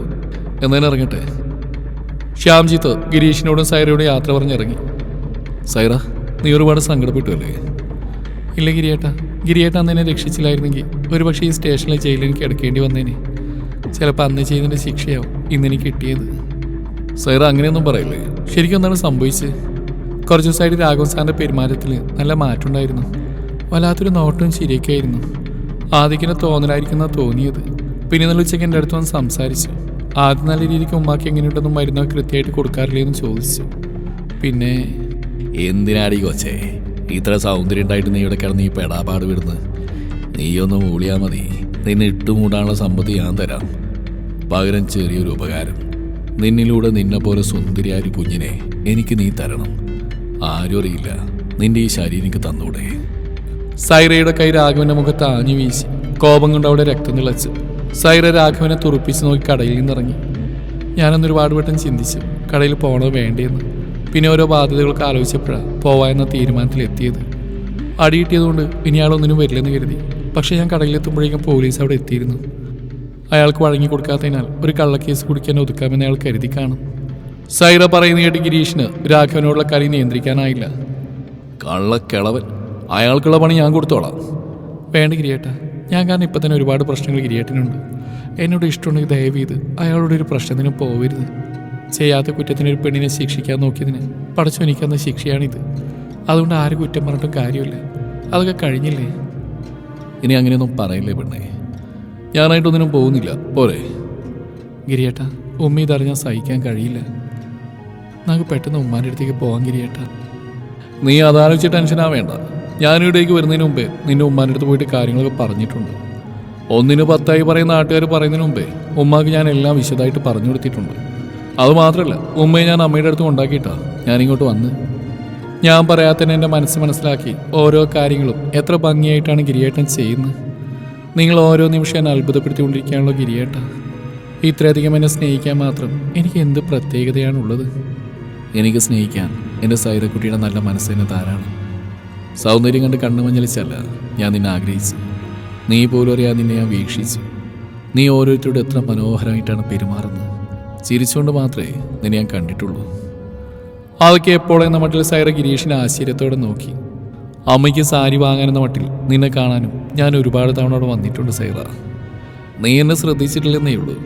എൻ്റെ ശ്രദ്ധ അത് നിന്നിൽ മാത്രമായിരുന്നു സൈറ. ടെക്സ്റ്റൈൽസിലുള്ള പല നിറത്തിലും ഡിസൈനുള്ള വേണമെന്ന് പറഞ്ഞ് കസ്റ്റമർ ഓരോന്ന് വലിച്ചു വാരി മുന്നിൽ നിരത്തിക്കുമ്പോഴും പിന്നീട് അത് മടക്കി വെക്കുമ്പോഴും നിന്നിൽ ക്ഷമയും പുഞ്ചിരിയും മാത്രമേ എനിക്ക് കാണാൻ കഴിഞ്ഞിട്ടുള്ളൂ. അപ്പോഴൊക്കെ നീയായിരുന്നു സൈറ എന്നെ അത്ഭുതപ്പെടുത്തിയത്. അന്ന് ഞാൻ മനസ്സിൽ ഉറപ്പിച്ചതാ, നീ എൻ്റെ പെണ്ണാണ്, നിന്നെ മറ്റൊരാൾക്കും വിട്ടു കൊടുക്കില്ലെന്നു. പെട്ടെന്ന് ഗിരീഷിൻ്റെ ഫോൺ റിങ് ചെയ്തു. അമ്മയാണ്. കുഴപ്പമൊന്നുമില്ല, സൈറൻ്റെ കൂടെ തന്നെയുണ്ട്, ഞങ്ങൾ അങ്ങോട്ട് വന്നുകൊണ്ടിരിക്കുക. ഇപ്പോഴാണ് ഒന്ന് സമാധാനമായത്. ഞാനും ഉമ്മയുടെ ദൈവത്തോട് പ്രാർത്ഥിച്ചുകൊണ്ടിരിക്കുകയായിരുന്നു. എന്നാൽ നിങ്ങൾ വേഗം വാ. ശരിയെന്നാ. ഗിരീഷിൻ്റെ വീട്ടിലേക്ക് സൈറയും ഗിരീഷും കയറുമ്പോൾ കണ്ട കാഴ്ച കണ്ട് അവർ ആശ്ചര്യത്തോടെ പരസ്പരം നോക്കി. ഗിരീഷിൻ്റെ അമ്മയും സൈറയുടെ ഉമ്മയും വർഷങ്ങൾക്ക് മുമ്പേ പരിചയമുള്ള പോലെ സംസാരിച്ചും ചിരിച്ചും ഭക്ഷണം പാകം ചെയ്യുന്നു. നല്ല ബീഫ് ബിരിയാണിയുടെ മണം അവരുടെ മൂക്കിലേക്ക് കയറി. സൈറയെ കണ്ടപ്പോൾ 2 അമ്മമാരും കെട്ടിപ്പിടിച്ച് സ്നേഹചുംബനങ്ങൾ നൽകി. അവർ 4 പേരും ഒരുമിച്ച് സന്തോഷത്തോടെ ഭക്ഷണം കഴിച്ചു. നമുക്കിടയിൽ ഇതുപോലെ ഒത്തുകൂടണം അല്ലേ ആസിയ? അതേ യശോദാമേ, എനിക്ക് എത്ര ആയുസിനി ബാക്കിയുണ്ടോയെന്ന് പഠിച്ചോ എനിക്കറിയാം. അതിൻ്റെ ഇടയിൽ ഇതുപോലെയൊക്കെ സന്തോഷിക്കണം. എൻ്റെ കുട്ടിയുടെ കല്യാണം അതെൻ്റെ സ്വപ്നം തന്നെയാണ്. 2-3 നല്ല ആലോചനകൾ വന്നതാ, പക്ഷെ ഇവള് സമ്മതിച്ചില്ല. ഉമ്മാക്ക് വീട് വെച്ച് കൊടുത്തിട്ട് ഉമ്മാൻ്റെ കുട്ടി കല്യാണത്തെക്കുറിച്ച് ചിന്തിക്കുള്ളൂ അത്രേ. അതുവരെ ആയുസ് നീട്ടിക്കിട്ടണേന്ന പ്രാർത്ഥന എനിക്കിപ്പോൾ ഉള്ളൂ. നിറകണുകളോട് ആസ്യം അങ്ങനെ പറഞ്ഞപ്പോൾ അതിനുള്ള മറുപടി കൊടുത്ത ഗിരീഷായിരുന്നു. ഉമ്മാക്ക് ഇനി ഒരു 100 കൊല്ലം കൂടി ആരോഗ്യത്തോടെ ജീവിക്കാനുള്ള ഭാഗ്യം പടച്ചോ നൽകട്ടെ. ഓൻ എന്താ ഈ പറയുന്നേ? ഇനിയും 100 കൊല്ലം, ഏറിയ 1 വർഷം, അതിൽ കൂടുതലൊന്നും പോകുമെന്ന് എനിക്ക് തോന്നുന്നില്ല. അതിനു മുമ്പ് ഇവളെ നല്ലൊരാളുടെ കൈ പിടിച്ച് ഏൽപ്പിക്കണം. പിന്നെ പടച്ചോൻ്റെ ആയുസിൻ്റെ കിതാബ് ഉമ്മാൻ്റെ കയ്യിലാണല്ലോ. ഇത്ര കൃത്യമായിട്ട് പറയാൻ എൻ്റെ ഉമ്മയെ പടച്ചോൻ അത്ര പെട്ടെന്നൊന്നും കൊണ്ടുപോയില്ല. എൻ്റെ മക്കളെയും മക്കളുടെ മക്കളെ കണ്ട് നമ്മളിവിടെ ഹാപ്പിയായിട്ട് ജീവിക്കും. അത് സൈറ മോള് പറഞ്ഞത് ശരിയാ. യശോദ സൈറയുടെ വാക്കുകൾക്ക് പിന്തുണയെന്നോണം പറഞ്ഞു. രണ്ടമ്മമാർക്കും പടച്ചോൻ ദീർഘായുസ് തരട്ടെ എന്നും പറഞ്ഞ് അവർ രണ്ടമ്മമാരെയും കെട്ടിപ്പിടിച്ചു. ഗിരീഷ് അവരെ സ്നേഹത്തോടെ നോക്കി. ദിവസങ്ങൾ കടന്നുപോയി. അന്നത്തെ സംഭവത്തിന് ശേഷം സൈറ പുഷ്പ സാരീസിൽ ജോലിക്ക് പോവാറില്ലായിരുന്നു. ഗിരീഷ് അവൾക്ക് അവൻ്റെ പരിചയത്തിലുള്ള മറ്റൊരു ടെക്സ്റ്റൈൽസിൽ ജോലി ശരിയാക്കിയിരുന്നു. ആഹാ, ഖദീജ കുട്ടി, നല്ല സന്തോഷ വാർത്തയാണല്ലോടി. എനിക്കിപ്പോൾ കല്യാണമൊന്നും വേണ്ടെന്നായിരുന്നു സൈറ എൻ്റെ തീരുമാനം. പക്ഷേ ഉമ്മയും ഉപ്പയും കുടുംബക്കാരൊക്കെ പറയുന്നു ഇത് നല്ല ബന്ധമാണെന്ന്. ഷോപ്പിൽ പോകുന്ന വഴിയിൽ എന്നെ കണ്ടിട്ട് ഇഷ്ടപ്പെട്ടതാ. ഇടയ്ക്ക് സംസാരിച്ചു. വീട്ടിൽ വന്ന് പെണ്ണ് ചോദിക്കട്ടെ എന്ന് എന്നോട് ചോദിച്ചു. ഞാനൊന്നുമില്ല തലയാട്ടി. എടി കള്ളി, ഇതൊക്കെ എപ്പോൾ സംഭവിച്ചു? എന്നിട്ട് നീ എന്നോടൊന്നും ഇതുവരെ പറഞ്ഞില്ലല്ലോ. നീ എക്സാമിന് പോകാൻ വേണ്ടി ലീവ് എടുത്ത സമയത്ത് സംഭവിച്ച. കല്യാണം കഴിഞ്ഞ ഉപ്പയും ഉമ്മയും അനിമാർ ഒറ്റക്കായി പോകുന്ന പേടിയിലായിരുന്നു. പക്ഷേ കല്യാണം കഴിഞ്ഞാൽ അവരെയും പൊന്നുപോലെ നോക്കിയെന്ന് ആള് പറഞ്ഞത്. കെട്ടുന്നതിന് മുമ്പ് ആണുങ്ങൾ അങ്ങനെ പലതും പറയും. കെട്ടിക്കഴിഞ്ഞ അമ്മമാരുടെയൊക്കെ തനിനിറം പുറത്തു വരും. എൻ്റെ ഷമാസ്ക്ക് അങ്ങനെയൊന്നുമില്ല. എന്ത് ഷമാസ്കയോ? അപ്പോൾ അവിടെ വരെ കാര്യങ്ങൾ. സൈറ, നീ ഒന്ന് ആലോചിച്ച് നോക്കിയേ. കാണാൻ സുമുഖൻ, നല്ല സ്വഭാവം, ദുശീലങ്ങളൊന്നുമില്ല. ഗൾഫിൽ IT കമ്പനിയിലെ ജോലി, സമ്പന്ന കുടുംബം. അതുപോലെ വെൽ സെറ്റഡ് ആയിട്ടുള്ള ഒരാൾ ഈ പാവപ്പെട്ട കുടുംബത്തിലെ ഖദീജ എന്ന സാധാരണക്കാരിയെ പെൺകുട്ടിയെ വിവാഹം കഴിക്കാൻ ആഗ്രഹിച്ചു തന്നെ അയാളുടെ മനസ്സിലെ നന്മയല്ലേ? എൻ്റെ ഉപ്പയുടെ സ്വന്തം ഉപ്പാനോടുന്ന പോലെയാണ് ഇവിടെ വന്നപ്പോൾ ഷമാസ്ക പെരുമാറിയത്. ഉമ്മാനോടും അനുജന്മാരോടും അതേ സ്നേഹം കാണിച്ച് ഇവിടെ എല്ലാവരും നല്ല സന്തോഷത്തിലാണ്. ഉപ്പാക്കിപ്പോൾ ഫിസിയോതെറാപ്പി ചെയ്യുന്നതുകൊണ്ട് ചെറിയ മാറ്റമുണ്ട്. ഉപ്പ എഴുന്നേറ്റ് ഇരിക്കാനൊക്കെ തുടങ്ങി. എനിക്കൊരുപാട് സന്തോഷമായിടി. നിനക്ക് നല്ലൊരു ജീവിതം കിട്ടുമ്പോൾ ഈ ലോകത്തെ ഏറ്റവും കൂടുതൽ സന്തോഷിക്കുന്നത് ഞാൻ തന്നെയാണ്. എൻ്റെ പ്രാർത്ഥനകളിൽ എന്നും നീയുണ്ട് ഖദീജ. ഒരിക്കലും എൻ്റെ അറിവില്ലായ്മ കാരണം നിന്നോട് എനിക്കൊരു തെറ്റ് ചെയ്യേണ്ടി വന്നു. അതോർത്ത് കുറ്റബോധം കൊണ്ട് ഞാൻ കരയാത്ത ഒരു ദിവസം പോലുമില്ല. അന്ന് ഞാൻ വേണ്ട സൈറ, ഗിരീഷയുടെ എല്ലാം എന്നോട് അന്ന് തന്നെ പറഞ്ഞിരുന്നു. എന്ത്? അതെ, നീയൊന്നും അറിയണ്ടെന്ന് ഗിരീഷയുടെ തന്നെയാണ് പറഞ്ഞ്. നിനക്ക് വേണ്ടി എന്നോട് മാപ്പും ചോദിച്ചു. സൈറ, നീ കരയാണോ? മാപ്പ് പറയാൻ എനിക്ക് അർഹതയില്ലെന്നറിയാം. എന്നാൽ എൻ്റെ ഒരു സമാധാനത്തിന് പറയാതെ വയ്യ. ഞാനൊരിക്കലും നിന്നെ ചതിക്കണമെന്ന് കരുതിയിട്ടില്ല. നിന്നോട് പിറ്റേന്നെല്ലാം പറയാമെന്നും രാഘവ് സാറോട് ഞാൻ തെറ്റ് ഏറ്റുപറയുമെന്നാണ് കരുതിയത്. സൈറ, നിന്നെ മറ്റാരെക്കാളും നന്നായിട്ട് എനിക്കറിയാം. നീ ഒരിക്കലും എന്നെ ചതിക്കില്ലെന്നും അറിയാം. സാഹചര്യം കൊണ്ട് പറ്റിയൊരു തെറ്റ് ഇനി അതൊന്നും ഓർക്കേണ്ട. പിന്നെ ഗിരീഷേട്ടൻ എന്നോട് വേറെ കാര്യം കൂടി പറഞ്ഞിരുന്നു. നിന്നെ ഗിരീഷേട്ടൻ ഒരുപാട് ഇഷ്ടമാണെന്ന്. എല്ലാവരെയും കാണുന്നതിൻ്റെ സംശയത്തിൻ്റെ കണ്ണുകൊണ്ട് നീ ഗിരീഷേട്ടനെയും നോക്കാതെ ചേർത്ത് നിർത്താൻ നോക്ക്. ഞാൻ കണ്ടിടത്തോളം മൂപ്പര് നല്ല മനുഷ്യനാണ്. നല്ലൊരു തീരുമാനം എടുക്കാൻ നിനക്ക് സാധിക്കട്ടെ. പിന്നെ എൻ്റെ കല്യാണത്തിന് നേരത്തെ തന്നെ ഉമ്മാനെ കൂട്ടി വന്നേക്കണം. ഗിരീഷേട്ടനെ അമ്മയും ഞാൻ വിളിച്ചോളാം. എന്നാൽ ഞാൻ ഫോൺ വെക്കുവാണേ. ശരി. നിന്റെ നിക്കാഹ് നമ്മൾ അടിപൊളിയാക്കും. Wish happy married life. മണവാട്ടി ഖദീജയ്ക്ക് ചുറ്റും സൈറയും കൂട്ടിനും വട്ടം ചുറ്റി മധുരമായ ഒപ്പനപ്പാട്ടുകൾ പാടുകയാണ്. നാണവും സന്തോഷവും കലർന്ന് നിറഞ്ഞ മനസ്സുമായി പുഞ്ചിരി തൂകി നിൽക്കുന്ന ഖദീജ. മരുമകൻ ഷമാസ് സമ്മാനിച്ച വീൽ ചെയറിൽ മകളെ അഭിമാനത്തോടെ നോക്കുന്ന ബാപ്പ സത്താർ. ഇത്താത്തെ ഇത്രയധികം സന്തോഷത്തിൽ ആദ്യമായിട്ട് കാണുന്ന ഉത്സാഹത്തോടെ നോക്കുന്ന കുഞ്ഞനിയന്മാര്. തൻ്റെ ചിറകിനടിയിൽ ഇത്ര ദിവസം കഴിഞ്ഞ മകൾ ഇന്ന് സ്വയം പറക്കാൻ പോകുന്ന സന്തോഷവും വേദനയും കടിച്ചമർത്തി മകളെ ഉറ്റുനോക്കുന്ന ഉമ്മ. ചുറ്റും നിറഞ്ഞ സന്തോഷത്തോടെ കൈകൊട്ടി പാടുകയും പാട്ടിന് താളം പിടിക്കുകയും ചെയ്യുന്ന ഒരു കൂട്ടം കുടുംബക്കാർ. ഒരു ചെറുപ്പക്കാരൻ്റെ അവൻ്റെ കുടുംബത്തിൻ്റെയും നല്ല മനസ്സുകൊണ്ട് എത്ര പേരാണ് ഇന്ന് സന്തോഷിക്കുന്നത്. ഇതുപോലെ ജാതിയും മതവും സമ്പത്തും സൗന്ദര്യവും ഒന്നും നോക്കാതെ എല്ലാ മനുഷ്യരും സ്നേഹിച്ചിരുന്നെങ്കിൽ ലോകം എത്ര സുന്ദരമായേനെ. നിക്കാഹിന് വന്നവരുടെ കൂട്ടത്തിലൊരു സ്ത്രീയെ കണ്ടപ്പോൾ സൈറയുടെ കണ്ണു തുടക്കി. അവളെ കണ്ടത് ആ സ്ത്രീ ഓടി വന്ന് അവളോട് സംസാരിച്ചു. പുഷ്പലത രാഘവൻ സാറിന്റെ ഭാര്യയാണ്. 2 തവണ കടയിൽ വന്നപ്പോൾ കണ്ടിട്ടുണ്ട്. ഒരു പാവം സ്ത്രീ, പണത്തിന്റെ ഗർവൊന്നുമില്ല. അവരെ കണ്ടപ്പോൾ സൈറയ്ക്ക് സഹതാപം തോന്നി. ഇത്രയും നല്ല സ്വഭാവമുള്ള ഭാര്യ ഉണ്ടായിട്ടാണല്ലോ അയാൾ അന്നെന്നോട് അങ്ങനെയൊക്കെ ചോദിച്ചത്. ആ കാര്യം ഓർത്തപ്പോൾ സൈറയുടെ മുഖം ദേഷ്യം കൊണ്ട് ചുവന്ന് തുടുത്തു. അവൾ ദേഷ്യം സ്വയം നിയന്ത്രിച്ചു. സൈറ കുട്ടി, ഇടയ്ക്ക് നമ്മളെയൊക്കെ ഒന്ന് മൈൻഡ് ചെയ്യണം കേട്ടോ. പുറകേന്ന് ഗിരീഷ് പറയുന്ന കേട്ട് സൈറ തിരിഞ്ഞു നോക്കി.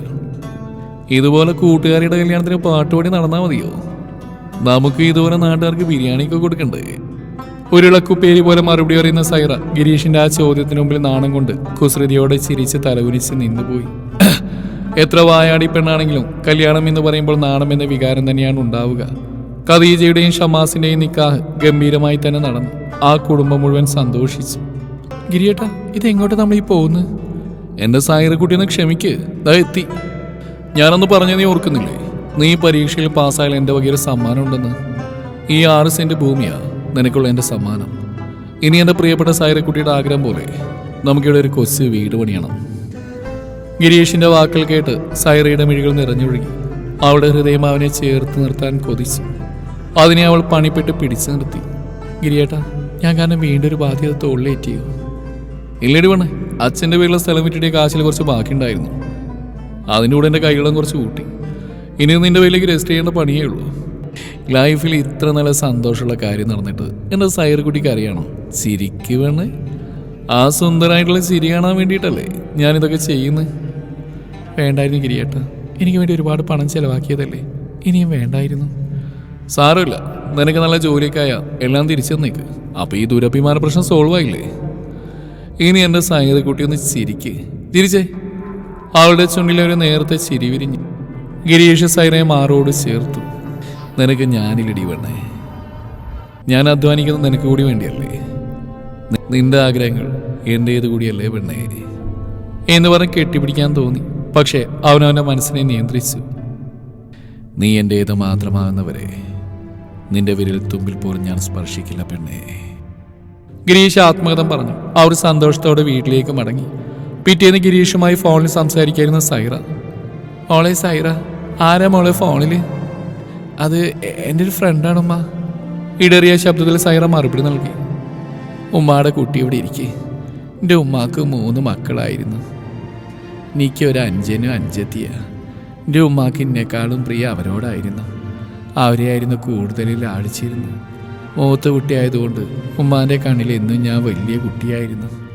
എന്നെ ഒരിക്കലും ലാളിച്ചിട്ടേയില്ല. അന്ന് എൻ്റെ കുഞ്ഞു മനസ്സ് ഒരുപാട് വേദനിച്ചിരുന്നു. വലുതായപ്പോഴും ഉമ്മാക്ക് എന്നോടൊരകൽച്ചയായിരുന്നു. സ്നേഹം മുഴുവൻ അവർക്ക് രണ്ടാൾക്കും, കുറ്റപ്പെടുത്തൽ അവഗണന എനിക്കും. അവർ ചെയ്ത തെറ്റിന് പോലും ഞാനാണ് പഴി കേട്ടിരുന്നത്. ആ സമയം ഞാനൊരു സ്നേഹത്തിന് വേണ്ടി കൊതിച്ചു. അങ്ങനെയാ അടുത്ത വീട്ടിൽ നിൻ്റെ ഉപ്പാനെ പരിചയപ്പെടുന്നു. അദ്ദേഹത്തിൻ്റെ സ്നേഹം അന്ന് എനിക്ക് പ്രിയപ്പെട്ടതായിരുന്നു. കൂടെ വരുന്നോ എന്ന് ചോദിച്ചപ്പോൾ ഇറങ്ങിപ്പോയി. ആ മഹറിന് അവകാശിയായി. അദ്ദേഹത്തിൻ്റെ ഒരു കൂട്ടുകാരൻ ശരിയാക്കി തന്ന വാടക വീട്ടിലെ താമസം തുടങ്ങി. ആദ്യത്തെ കുറച്ച് നാളുകളിൽ ഭയങ്കര സ്നേഹമായിരുന്നു. പിന്നീട് അത് സംശയമായി മാറി. അടുത്ത വീട്ടിൽ എൻ്റെ അതേ പ്രായത്തിലുള്ളൊരു പെൺകുട്ടി ഉണ്ടായിരുന്നു. എനിക്ക് മിണ്ടാനും പറയാനും അവൾ മാത്രമായിരുന്നു ഉണ്ടായിരുന്നു. ഒരിക്കൽ നിൻ്റെ ഉപ്പാനോട് ചോദിച്ചിട്ട് ഓണത്തിന് ഡ്രസ്സ് എടുക്കാൻ അവളുടെ കൂടെ കൂട്ടുപോയതായിരുന്നു ഞാൻ. മടങ്ങിയെത്തിയപ്പോൾ സന്ധ്യാവാറായിരുന്നു. വീടിൻ്റെ മുറ്റത്ത് കള്ള് കുടിച്ചിട്ട് കയ്യിലൊരു മുളവടിയായിട്ട് എന്നെ കാത്തിക്കുന്ന നിൻ്റെ ഉപ്പാനെ കണ്ടപ്പോൾ എൻ്റെ മുട്ട് വറച്ചു. വായിൽ വന്ന എല്ലാ തെറികളും വിളിച്ചിട്ട് എന്നെ പൊതിരെ തള്ളി. അതൊരു തുടക്കം മാത്രമായിരുന്നു. പിന്നീട് അത് പതിവായി. ഒരിക്കൽ ഞാൻ തലകറങ്ങി വീണു. ആശുപത്രിയിലെത്തിയപ്പോഴാണ് ഞാൻ ഗർഭിണിയാണെന്ന സന്തോഷ വാർത്ത അറിയുന്നു. എന്നിട്ടും നിൻ്റെ ഉപ്പാൻ്റെ സ്വഭാവത്തിലൊരു മാറ്റവും ഇല്ലായിരുന്നു. ജീവിതം അവസാനിപ്പിച്ചാലോ എന്ന് എനിക്ക് തോന്നിപ്പോയി. നിന്നെ ഓർത്തപ്പോൾ എനിക്കത് ചെയ്യാൻ കഴിഞ്ഞില്ല. നിന്നെ ഗർഭം തിരിച്ച് 4-ാം മാസത്തിലാണ് നിൻ്റെ ഉപ്പ എന്നെ ഉപേക്ഷിച്ച് വേറെ സ്ത്രീയായിട്ട് നാട് വിട്ടത്. അന്ന് മുതൽ ഇന്ന് വരെ ഞാൻ ജീവിച്ചത് നിനക്ക് വേണ്ടി മാത്രം. നിൻ്റെ ജീവിതവും ഈ ഉമ്മാൻ്റെ ജീവിതത്തിൻ്റെ തനിയാവർത്തനാവരുതെന്ന് ഈ ഉമ്മാക്ക് നിർബന്ധമുണ്ട്. മോളെ, എൻ്റെ മോള് നല്ല പക്വതയുള്ള കുട്ടിയാ. ഉമ്മ പറയണീൻ്റെ പൊരുൾ മോൾക്ക് മനസ്സിലായിട്ടുണ്ടാവുന്ന ഉമ്മ വിശ്വസിക്കുന്നു. എന്ന് എൻ്റെ മോള് പോയി കിടന്നു. ഉമ്മയുടെയും സൈറയുടെയും കണ്ണുകൾ ഒരുപോലെ നിറഞ്ഞിരുന്നു. പിന്നീടുള്ള ദിവസങ്ങൾ ഗിരീഷിൻ്റെ ഫോൺ കോൾ സൈറ എടുത്തതേയില്ല. നേരിട്ട് കാണുമ്പോൾ അവന് മുഖം കൊടുക്കാതെ വേദനയോടെ അവൾ മാറി നടന്നു. ഓനെ ഗിരി, എന്തു പറ്റിയടാ നിന്റെ മുഖത്തൊരു വിഷമം പോലെ? ഏയ് ഒന്നുമില്ലമ്മേ. എന്തിനാടാ നീ എന്നോട് കള്ളം പറയുന്നേ? രണ്ടാളും കൂടി പിണങ്ങിയോ? ഏയ്, എൻ്റെ ഭാഗത്തുനിന്നൊരു തെറ്റുണ്ടായിട്ടില്ല. എന്നിട്ട് അവൾ എന്നെ കാണുമ്പോൾ മാറി നടക്കുക. വിളിച്ചിട്ട് ഫോൺ എടുക്കുന്നില്ല. അവളുടെ ശബ്ദം കേൾക്കാനായിട്ട് ശ്വാസം മുട്ടുന്ന പോലെ തോന്നുക. ഗിരിയെ, പെൺകുട്ടികളുടെ മനസ്സ് മനസ്സിലാക്കുന്ന അത്ര എളുപ്പമുള്ള കാര്യമല്ല. അവർ പുറമേ എത്ര ചിരിച്ചാലും ഉള്ളിൽ ആരോടും പറയാത്ത സങ്കടത്തിൻ്റെ നിലവറ തന്നെ ഉണ്ടാവും. എന്തായാലും എൻ്റെ മോൻ ക്ഷമയോടെ കാത്തു നിൽക്ക്. നിങ്ങളുടെ സ്നേഹം സത്യമാണെങ്കിൽ നമ്മൾ വിശ്വസിക്കുന്ന ദൈവം നിങ്ങളെ ഒരുമിപ്പിക്കുക തന്നെ ചെയ്യും. ഗിരിയേട്ടാ, അകന്നപ്പോഴാണ് ഞാൻ എത്രത്തോളം നിങ്ങളെ സ്നേഹിച്ചിരുന്നെന്ന സത്യം ഞാൻ തിരിച്ചറിയുന്നു. മറക്കാൻ ശ്രമിക്കും തോറും അതിനിരട്ടി ശക്തിയിൽ നിങ്ങളെൻ്റെ മനസ്സിലേക്ക് വന്നുകൊണ്ടേയിരിക്കുന്നു. നിങ്ങളുടെ സ്നേഹത്തിൽ നിന്ന് ഞാൻ എങ്ങനെയാവുന്നു ഓടി ഒളിക്കുക? ഞാൻ ഇത്ര മാറി നടന്നിട്ടും എന്നോടൊരു ദേഷ്യവും കാണിക്കാതെ ഇത്ര മനോഹരമായി എന്നെ നോക്കി ചിരിക്കാൻ നിങ്ങൾക്ക് എങ്ങനെ സാധിക്കുന്നു ഗിരിയേട്ട? കണ്ണാടിയുടെ മുന്നിൽ നിന്ന് അത്രയും പറഞ്ഞ് സൈറ അത്ര നേരം അടക്കി പിടിച്ച സങ്കടം കണ്ണീരിൻ്റെ രൂപത്തിൽ അവളുടെ കവിളിലൂടെ അണപൊട്ടിയൊഴുകി. ദിവസങ്ങൾ കടന്നുപോയി. മോളെ സൈറ, ഞാൻ ആ ബ്രോക്കറോട് നിനക്ക് നല്ല ആലോചന കൊണ്ടുവരാൻ പറഞ്ഞിട്ടുണ്ട്. വയസ്സ് പെട്ടെന്ന് കടന്നു പോകും. ഉമ്മ ഇല്ലാണ്ടായ ഉമ്മാൻ്റെ കുട്ടി ഒറ്റക്കായി പോകും.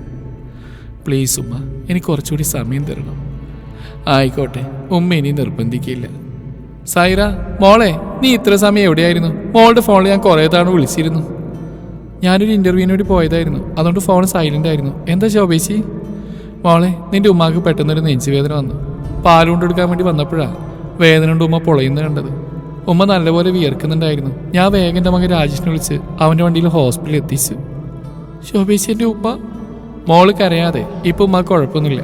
സിറ്റി ഹോസ്പിറ്റലിലാണ്. രാജേഷ് ഉണ്ട് കൂട്ടിന്. ഞാൻ ഉമ്മാക്ക് കുറച്ച് കഞ്ഞി ഉണ്ടാക്കിയെടുക്കാൻ വേണ്ടി വന്നതാ. അയൽവാസികളോട് നല്ല നിലയിൽ പെരുമാറണം. എത്ര ബന്ധുക്കളുണ്ടായാലും നമുക്കൊരു അപകടം വരുമ്പോൾ ആദ്യം ഓടിയെത്തുന്ന അവരാണ്. സൈറ ഉമ്മയുടെ വാക്കുകൾ മനസ്സിലോർത്തു. സൈറ നന്ദിയോടെ ശോഭയെ നോക്കി. സൈറ ധൃതിയിൽ ഓട്ടോയിൽ കയറി. സിറ്റി ഹോസ്പിറ്റലിൽ. ഓട്ടോ മുന്നോട്ട് നീങ്ങി. സൈറ, എന്തു പറ്റി? നല്ല ടെൻഷനിലാണല്ലോ. ആരാ ഹോസ്പിറ്റലിൽ? ഗിരീഷിൻ്റെ ശബ്ദം കേട്ടപ്പോഴാണ് അവൾ ധൃതിയിൽ കയറിയത് ഗിരീഷിൻ്റെ ഓട്ടോയാണെന്ന് സൈറ മനസ്സിലാക്കിയത്. സൈറ, ഞാൻ പറയുന്നത് കേൾക്കുന്നില്ലേ? നിനക്ക് എന്താടി പറ്റിയത്? ഞാൻ എത്ര വിളിച്ചു? ഇപ്പോൾ ഹോസ്പിറ്റലിൽ എന്തിനാ പോകുന്നത്? ഗിരിയേട്ടാ, ഉമ്മാക്ക് നെഞ്ചു വരാൻ വന്നിട്ട് ഹോസ്പിറ്റലിലാണ്. സൈറ കരഞ്ഞുകൊണ്ട് പറഞ്ഞു. സൈറ, നീ കരയാണ്ടിരിക്കുക, നമുക്ക് പെട്ടെന്ന് അവിടെ എത്താം. ഗിരീഷും സൈറയും ഹോസ്പിറ്റലിലെത്തി. സൈറ ഉമ്മാൻ്റെ അടുത്തിരുന്നു. ഗിരീഷ് അവർക്കരികിൽ നിന്നു. സൈറ ഉമ്മാൻ്റെ കയ്യിൽ പിടിച്ച് ചുംബിച്ചു. ഉമ്മ. ഉമ്മ പതിയെ കണ്ണു തുറന്ന് സൈറയെ നോക്കി. എൻ്റെ കുട്ടി വന്നു. നിന്നെ കാണാതെ ഈ ലോകത്തൊന്ന് യാത്രയാക്കേണ്ടി വരുമെന്ന് ഉമ്മ ഭയപ്പെട്ടു. ഉമ്മാൻ്റെ കുട്ടി വന്നില്ല.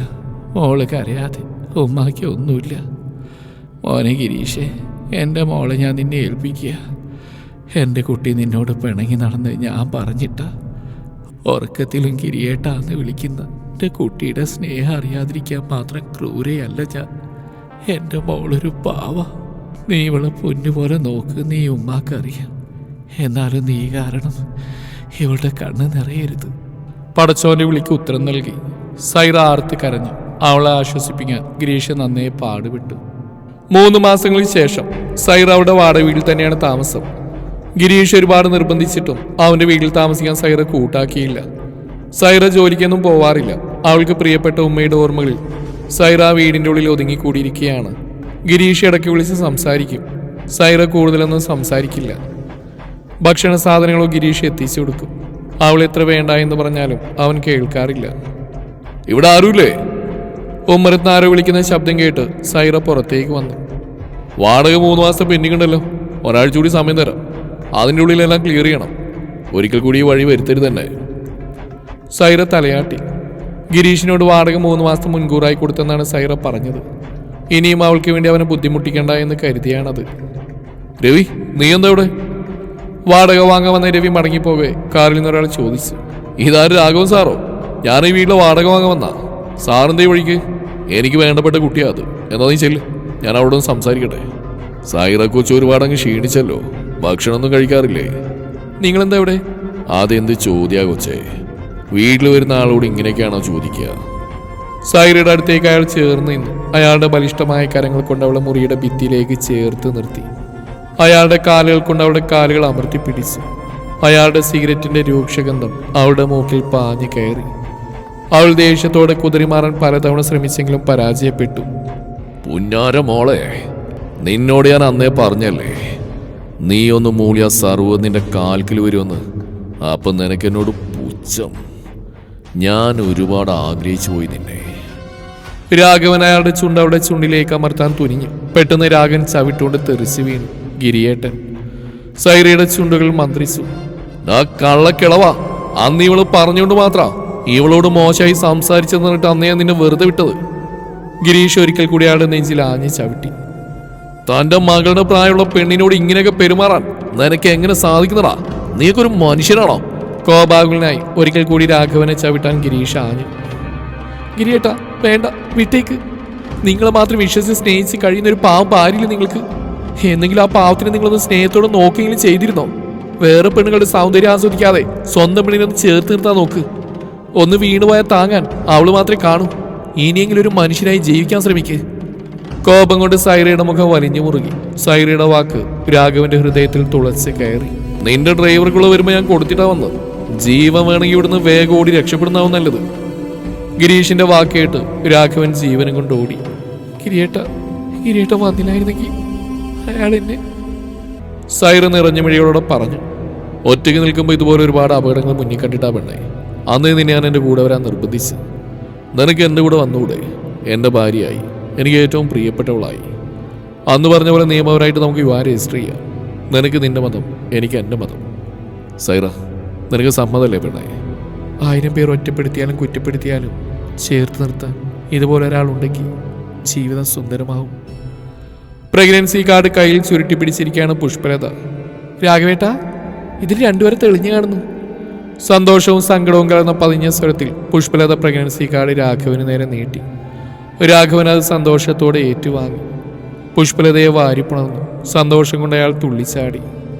രാഘവൻ ഇന്ന് ഒരുപാട് മാറിയിരിക്കുന്നു. പണത്തിന്റെ ഗർവ് അയാളിൽ നിന്ന് അകന്നിരിക്കുന്നു. സൈറ പറഞ്ഞ പോലെ സ്വന്തം ഭാര്യ അയാൾ ചേർത്ത് നിർത്തിയിരിക്കുന്നു.